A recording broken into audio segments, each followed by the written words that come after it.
we can do. Our hands are tied. So we're trying to make this, do things the best route possible. If there's anything we can cut on the budget, we will. You guys are our best interest. We're here to work for you. We're here to listen to you. And we're trying to do the best we can. Thank you.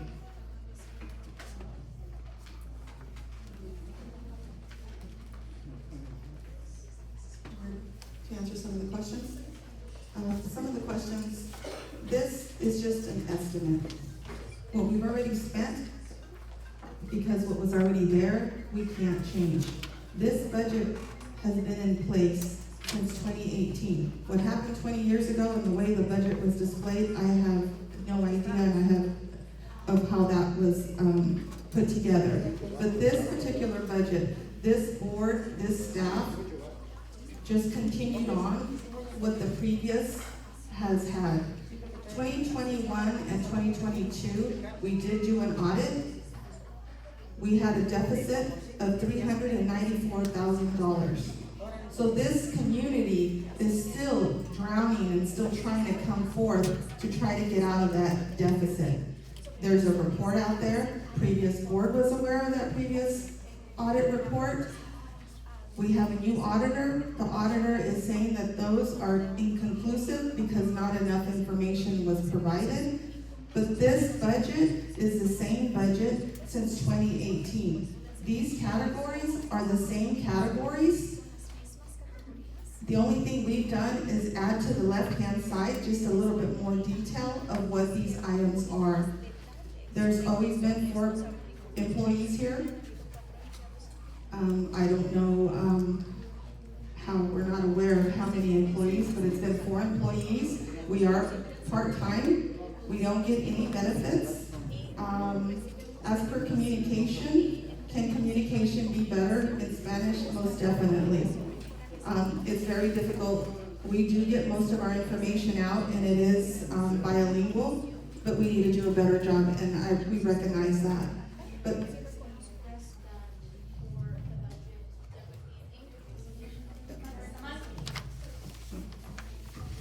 I wanted her to highlight that for the budget, it would be an incurred cost for us to add the interpretation to be at every meeting. And because just for this evening alone was $1,400 for the United Mics and the 2 interpreters. So make sure we're prepared to add that to our budget to go ahead and move forward, which I mean is a need, and we don't have any problem doing so, but that would be another incurred cost. yes.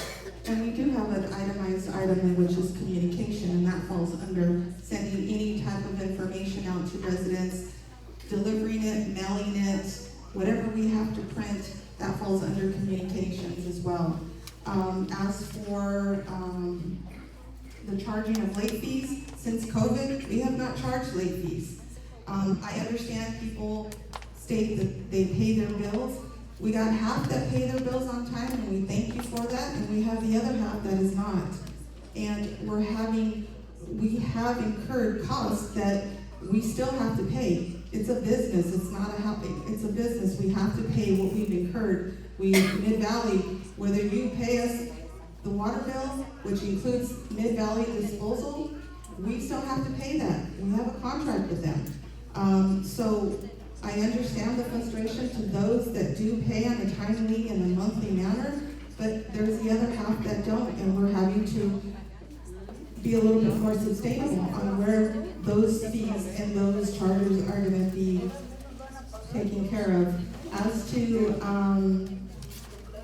the budget, the 2021-2022, I understand it's very hard to understand, but this budget has been in place. A lot of this deficit did come from 2021-2022. We have audit to show proof of that we were in the deficit of $394,000. It has nothing to do with what spending. Yes, inflation has gone up. Prices have gone up.